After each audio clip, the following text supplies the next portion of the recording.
It is time to add the ears, and so I want to show you how I add ears. I'm going to put pretty big ears on this just so you can kind of see how ears are made.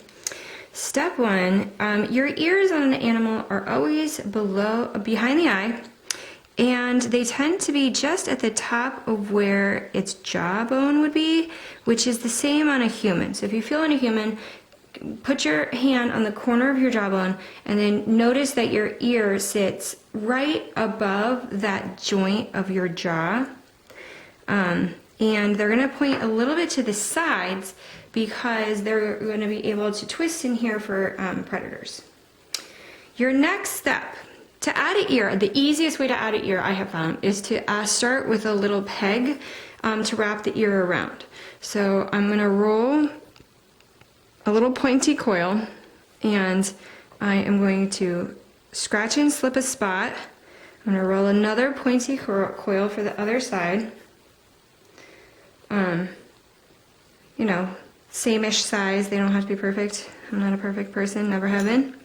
So I am going to dip in the water just so the bottom is wet, and I'm going to squish that into my scratched and slipped spot. Dip in the water just so it's wet into the spot. Now, this gives you a chance to take a look and eyeball it for the correct position. So again, look at it from all sides, because this is your chance to scrape it off and put it somewhere else. Okay?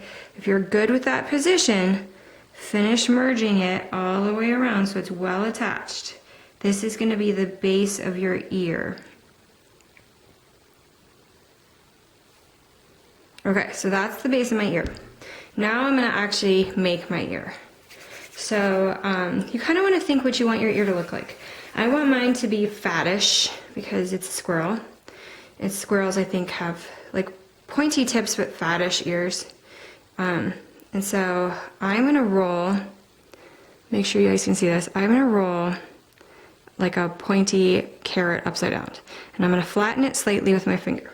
Okay, this is your starting point. Now, you can take any tool you want that works. So some people use this tool. Okay, so see how it's flat, pointy? Some people like to use a curvy tool. See how this one's pointy, curved? Some people like to use a roundy tool.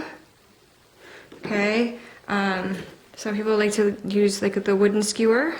Okay, and I use a variety of tools. I don't use the same one every time. I have like a bunch of these silicone rubber tips. These work really well. But in the interest of doing something that you guys might have at home, I'm going to use my skewer. Okay? And what I'm going to do is I'm going to go straight down the middle, and I am going to roll back and forth. And then I'm going to get that nice kind of curved look to it. Okay, so there's one ear. I'm going to repeat. Trying to do it the same way. Sometimes, you know, I'll do it a couple of times and just pick the two that look the most similar. Just always a good way of going. Get some options. Okay, so there is my two ears. Now obviously that's too big for a squirrel. Squirrels are not going to be that big. So we want them bigger because we're going to cut off the bottoms.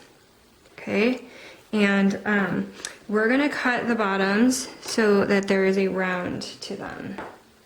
So let's make sure, yep, you can see in the video. So what I'm going to do is I'm going to line them up next to each other, and I am going to roundy cut the bottom. But you'll notice that this side is a little shorter and that side's a little longer. I'm going to do the same thing on the other one. And it's okay if they're not perfect because, again, I'm rarely perfect. Can't remember a time when I was perfect. So that is what we're looking for. Okay, now I'm going to hold them on here on my little squirrel, and I'm going to see if I think that they're the right side.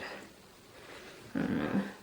I think they might actually be a little tall. I'm going to cut mine a little shorter. See how I did that? You just kind of hold it up there, and you're like, is it perfect though? And then you can cut it a little shorter. So that's why I like to leave mine a little bit bigger than I want, because it's easy to cut them smaller. You have to remake them if you make them too small. And then I want mine to be a little bit fatter. So you can use your finger. I'm going to use this little roundy tool. And I'm just gonna make mine a little fatter.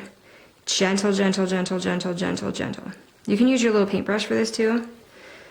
Gentle, gentle. Don't push it too hard and break it. Be sad. Okay, so I made mine a little fatter. I'm gonna dip in the water, just the bottom. I know, everybody's like, I've never seen this technique. Why so much water? And I am gonna line up the post I put in on the squirrel with that front edge of the ear, and I'm gonna press into it. So now it's firmly attached. I'm gonna wrap the base of the other side of the ear around, and I'm gonna merge. Not to worry, I'm gonna do it a second time. And this isn't done, so don't think that I finished. All right, so then I'm gonna do another one. Here's my second one. Again, I'm going to press this front edge of my ear into the post that I already attached and make sure that they're fully merged, they're together forever. And then I curl the rest of the ear around and then attach to the piece. Oh, I forgot to dip that one in water. Whoopsie. All right, so then from the front, this is kind of what it's looking like. So now you have to finesse very gently. So finessing, of course, means, you know, you fiddle with it, to fiddle, to mess around with until it's what you want. So notice I'm just using the flat side of this pointy tool, which you can make from a popsicle stick. Take like an emery board and file down a popsicle stick so it has a flat side.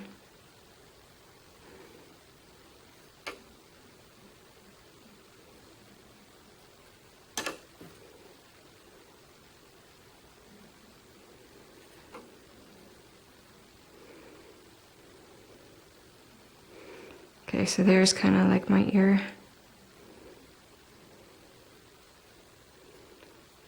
There you go, there's one.